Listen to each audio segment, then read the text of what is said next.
Yo, Camille here. In this video, we're gonna be doing a tier list for Collei's best weapons. I already did one for Tainari, so if you wanna see it, go ahead. In this video, we're gonna be ranking all of the bows based around which one of them is best for Collei. Without further ado, don't forget to leave a like, subscribe to the channel, and let's begin. Alright, so first of all, I'm gonna tell you guys how is Collei probably gonna be played and what she needs, so you have an idea how are we gonna rank these weapons. So first of all, Collei is gonna be a Dendro sub DPS and kind of a Dendro enabler.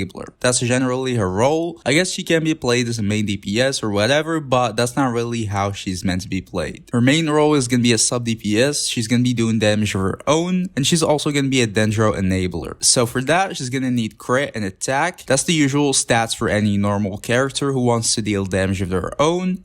She's gonna need some energy recharge because her elemental burst is gonna be kind of costly, not really too much, but she's gonna need some. She's gonna need some elemental mastery because, as I said, she's gonna be doing some reactions time to time. To be honest, she doesn't really need that much elemental mastery because I would think most of the time she's not gonna be the one like doing the reactions. It's gonna be like the other characters doing the reactions, so her elemental mastery is not gonna be like that important. It will still be a little bit important, you know, you'd want to get some, but I've seen a lot of people saying like focus on elemental mastery, get 300 elemental mastery or something like that. I don't think this is the case. And finally, since she is a support, you know, any support features on any weapon are gonna be good. So yeah, now that you guys know what are we looking for, let's rank these weapons. Starting off with the 3-star Raven Bow, it's gonna have kind of a higher base attack for a 3-star weapon. It's gonna give you elemental mastery as a substat, which is appreciated, and then the passive is kinda whatever. I just put it at C tier. Now for the Sharpshooter's Oath, kind of an average base attack for a 3-star weapon, crit damage as a substat, which is pretty good, and then the passive is just gonna increase damage against weak spots, which is not really appreciated on Collei, because she's not really gonna be doing like her auto attacks or charge attacks, so that's not really, you're not gonna need that. So again, it's going on C tier. We've got the Recurve Bow, HP as a substat, which is not really good, and also the passive is not good. So yeah, it's going straight to D tier. We've got the Slingshot, crit rate as a substat, and then also a useless passive because she's not really gonna be auto attacking. I would say only for the crit rate substat, I put it at C tier. Otherwise, it's going D tier. So yeah, I'm gonna put it at C tier. We've got the Messenger, also kind of a high base attack for a 3-star weapon, crit rate as a substat, and then the passive is also useless because we're not really gonna be using her charge attacks, so it's also going C tier. We've got the Ebony Bow, average base attack for a 3-star weapon, attacks as a substat, which is, you know, it's kind of cool, and then also another useless passive. To be honest, it's probably going lower C tier. It's not bad, it's not D tier, but it's like lower C tier. We've got the Favonius Warbow, kind of a low base attack for a 4-star weapon, energy recharge as a substat, which is kind of cool, and then also the passive is focused on energy recharge. I just put it at B tier. I don't think you're gonna need that much energy recharge, but it's still very good. You know, when you have the Favonius, you're not gonna worry about energy recharge at all, and you can focus on other things, even though you don't really need that much, but it's gonna be cool. So yeah, it's still a pretty decent weapon. We've got the Stringless, kind of average base attack for a 4-star weapon, elemental mastery as a substat, which is not bad, and then the passive is gonna increase your elemental skill and elemental burst damage, which is very good because these are the main sources of damage for Collei. So yeah, the Stringless is one of her best weapons. I put it at A tier. It's gonna give you elemental mastery, which is cool, and then also it's gonna increase your elemental skill and burst damage, which is very good, especially if you have refinements on it. It's gonna be way better than a lot of weapons. You're gonna lack crit, so you're gonna have to build that, but that's not really like a big problem. We've got the Sacrificial Bow, kind of a high base attack for a 4-star, energy recharge as a substat, and then the passive, you all know that, it's gonna reset your elemental skills cooldown. Your elemental skill is gonna hit twice, so you actually have double the chances for your elemental skill to be reset, which is pretty cool. But I don't know if it's gonna be that good on Collei, to be honest. It's definitely not bad, but the elemental skill thing, her elemental skill doesn't really have like that long of a cooldown. It's only 12 seconds, which is also not really short, but it's not like too long to use the Sacrificial. So yeah, the passive I don't think is gonna be that useful, but the weapon is still kind of good. You know, high base attack and then some energy recharge. It's still pretty decent. I'd put it at B tier. We've got the Royal Bow, average base attack and then an attack substat. The passive passive is just a bullshit royal passive. I put it at C tier. It's not really that good. We're gonna have Rust. Same thing, average base attack and then attack substat. The passive is also not useful at all. You're not gonna be using your normal attacks or charge attacks. So yeah, it's also going C tier. The exact same thing with the Prototype Crescent. Same base attack, same substat, and then a useless passive. So it's also going C tier. Compound Bow, you're gonna have a low base attack for a 4-star weapon, a physical damage substat, which is useless, and then a passive that's gonna buff your auto attacks and attack speed, which is also useless. So yeah, I'd put it at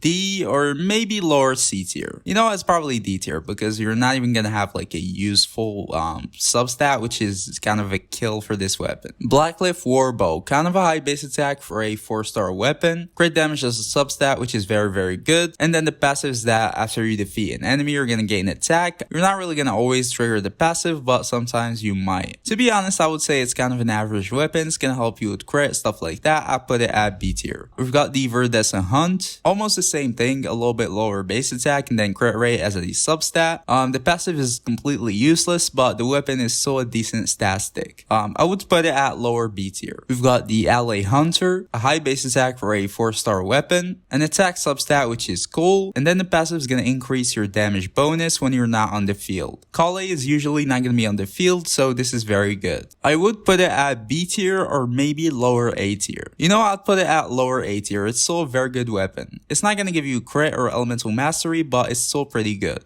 We've got the Fade in Twilight, high base attack, energy recharge as a substat. So all of these are going to be very good. The passive is kind of meh, but it's still a decent weapon. I would put it at like higher B tier. Midronauts Waltz, that's Fischl's weapon. Average base attack, physical damage substat, which is useless, and then also a useless passive. Well, the passive is not completely useless. It's going to increase your elemental skills damage, but it's still not that good. So yeah, let's go in D tier. We've got the Windbloom Ode, average base attack, and then a elemental mastery substat, which is very good. And then after you use your elemental skill, it's going to increase your attack. It's a very good weapon on Collei. The attack increase is going to be very good on her, and also she's going to benefit from the elemental mastery substat. I would put this weapon at lower A tier. We've got the Hamayumi, low base attack for a 4-star weapon. It's going to make up for it a little bit with an attack substat, and then the passive is just going to increase your auto attack damage, which is not really that good. So I would put it at C tier. We've got the Predator, average base attack, and then a attack substat, and then a useless passive. It's the exact same thing with Rust and all of the other weapons before, so it's going straight to C tier. We've got the Moon's Moon, high base attack, and then a attack substat, which is pretty decent, and then it's going to increase your elemental burst damage based around your team's energy. Now, obviously that depends on what team you're running with Collei, but generally I would say it's a decent weapon. It's not very good, but it's decent, so I'd put it at B tier. We've got the King's Squire, low base attack, and then an attack substat. The passive is going to give you 60 elemental mastery for 12 seconds after using your elemental skill or elemental burst, which is good. But the problem is this effect is going to be removed after switching characters. That's a problem, because with Collei, you probably want to use your elemental skill burst and then leave the field, especially because they take too long, so you don't want to like wait for them to finish. So that basically leaves this weapon almost without a passive. So yeah, it's going to be C tier. We've got the Trawler, average base attack, energy recharge as a substat. The passive is just some extra damage after you use your elemental skill, which is cool. It also aligns pretty well with your elemental skills cooldown. I'd put this weapon at B tier. Now moving on to the 5-star weapons. To be honest guys, I think 5-star weapons will still usually be better than all of the 4 stars because they're just stat sticks. Especially for characters like this, like Collei for example, or you know, any sub DPSs or DPSs. Just the high base attack alone and then the incredible stats we're gonna have from like the substats and the passives. This alone is gonna bring these weapons like up at least A tier. So yeah, let's check them out and see. So we're gonna have the Skyward Harp, an incredibly high base attack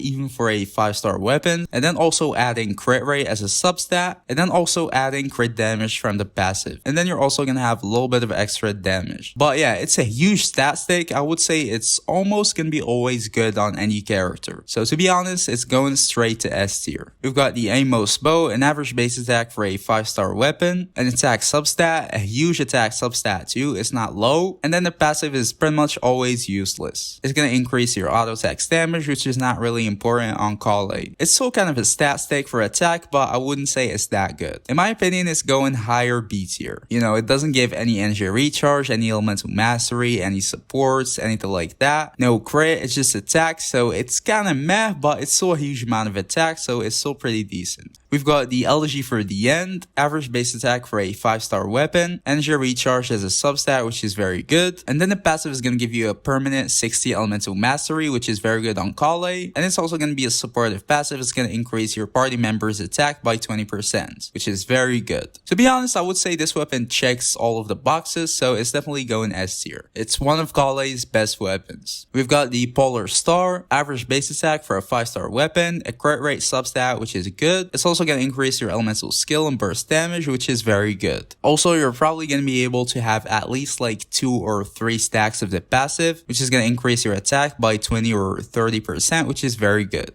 So yeah, I'd put this weapon at S tier too. We've got the Aqua Simulacra, kind of a low base attack for a 5-star weapon. Crit damage is a substat, and it's also a huge substat, which is pretty good. The passive is going to increase your HP, which is useless. And then it's basically going to give you a free 20% damage increase. That's it. It's a simple passive. I would say this weapon is going to be pretty decent. I'd honestly put it at A tier. We've got the Thunder Impulse, average base attack, crit damage substat, and then the passive is going to increase your attack by 20%. The rest of the passive is only going to increase your normal attacks, which is not really that good. So what are we going to have is that crit damage substat and then 20% attack. I wouldn't say it's that good because no elemental mastery, no energy recharge. So honestly, I'd put it at like lower A tier. It's probably still worse than all of the other weapons on A tier. And then finally, we've got Tighnari's weapon, the Hunter's Path. Low base attack for a 5-star weapon. Crit rate as a substat, which is decent. It's going to give you 12% Dendro damage bonus, which is good from the passive. And then the rest of the passive is just about your charge attacks, which is not really good. Still a decent stat stick, so again, I put it at lower A tier.